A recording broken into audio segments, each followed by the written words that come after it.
Hi guys. Today I will explain how to create wallet in Trust Wallet. This process is really simple and easy, and the first thing is you have to open your application.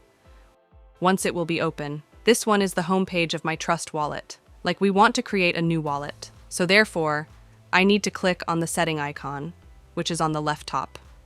And here on the top, you can see the name of wallet. Just click on it. And here you can see this wallet is already created.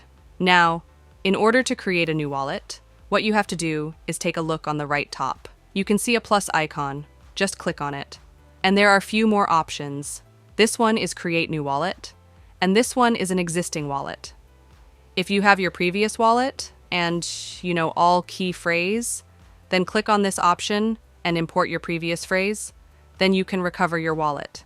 But if you want to create new, then you have to click on the option to create new wallet.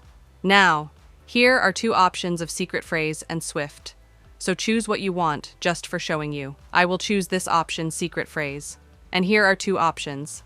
Have backup manually and backup to Google Drive. If you want to create a backup, then select one of these. But if you don't mind, then I will click on the option skip. And there you can see my new wallet has been created successfully. Now I can use that for my Trust Wallet purpose. And it was the way by which you can create it easily.